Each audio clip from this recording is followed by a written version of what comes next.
Hello, groovy chicks and swinging cats. See, I reversed it. And also finger popping daddies. And you know, if you wonder where I got that expression, check out Lord Buckley. Just Google his name and you'll see everything he did was one of the original hipsters. But anyway, I'm glad you joined me, and on this particular video I have like a lot of the outtakes, just because people have asked. See, that's an outtake right there. People have asked me to do this, so I want to, you know, sometimes it's funny. Maybe you don't like that, but anyway, I have something special for you, and it's called Mack the Knife by Kurt Wilde. And you know, I heard a version of this by George Shearing. A buddy came over to my house when I was away and dropped off a bunch of records and CDs, and I heard this on one of his Concord recordings. I said, that is really different and special. I have to figure this one out. So I put it on the computer, I transcribed it off of the CD, and I have it for you for free on my website. So you can learn this. It's really good to learn. Creates independence in your hands. It's interesting. It's written in a minor key and it's very slow. We're used to hearing this song as a swing tune, you know, with lyrics. So you say, how could a song like that, that's so simple, be interesting as an instrumental? Well, now you're going to hear it, hopefully. So anyway, here's Kurt Wilde's recording of Mack the Knife, a great arrangement by the great George Shearing. Here we go.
I have to say, when I heard this recording by George Shearing on Concord, and I heard it just recently, a friend gave me this CD and I listened to it, I was knocked out by this because I'd always heard Mack the Knife played as a swing tune or as a vocal song. To hear it played moodfully like this, I'm thinking maybe that was the way the composer wrote it.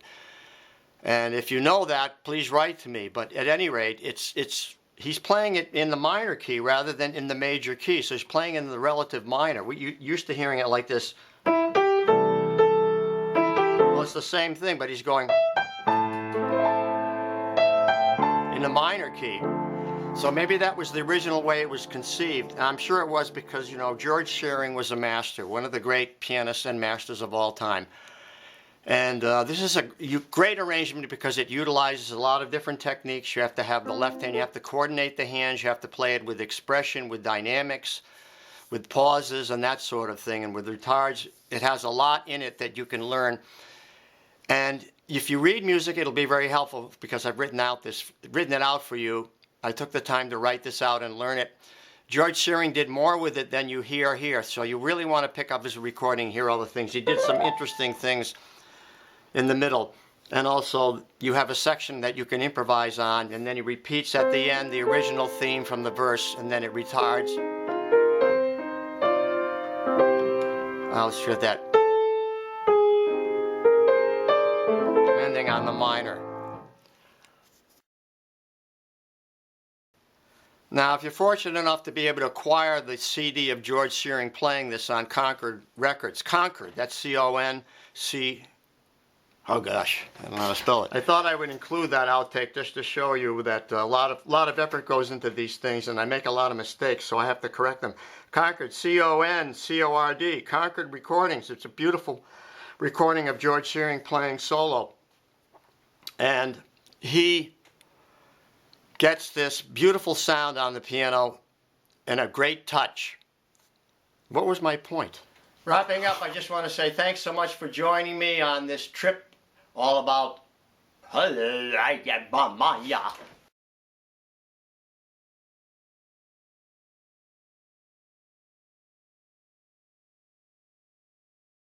So at the end of the first section you have an A minor to a G major with an A in the bass, so like you have that kind of thing happen. And at the second chorus he improvises over those chords, so you could extend that improvisational section over this vamp, which goes A minor. Now the scale is, so that's A Dorian, which means it's a G scale starting on A, so a G scale starting on A, like there. You have that, so you could extend that improvisational section. I didn't do that because I didn't want to make this too long, but I played mostly what he played. Now you can get this recording on Concord Records. I really advise you to get a hold of the recording to hear how he did this because it was beautifully done. Solo recording by the great George Shearing. So we'll continue now with the last section. I realized that the popular versions of Mack the Knife were always Bobby Darin, you know, swinging the song. All the times I've ever played it in bands, it was always a swinging tune and medium tempo. And to hear it played this way in a minor key, relative minor, by George Shearing, it's so interesting. And yet it's the same song that we think of as a pop tune. This has now all of a sudden become a classic. And it's in the minor key, and it's very moodful. I love that. I love what he did with it, and it's beautiful chording. You know, kind of the emotion with the chords and so on, and like having an improvisational section in the middle and all the expressiveness of it, you know, building the dynamics within the phrase and also like holding back, you know, and shaping that melody. And then at the end he goes back to the what we could hear as the verse might be the original verse that was written or composed for the song. If you know that, write to me. And then of course at the end the retard, and then ending in minor. It's rather somber, but it's beautiful in its mood. Wrapping up, I hope you enjoyed this version of Mack the Knife by Kurt Weill, the George Shearing version. And you know, I left some of the outtakes in there because some people have requested that I leave the outtakes, so I left them in. So I hope you enjoyed the outtakes especially, and until next time I will say swing loose, be cool, enjoy the fall, and we'll see you next time around. Bye bye.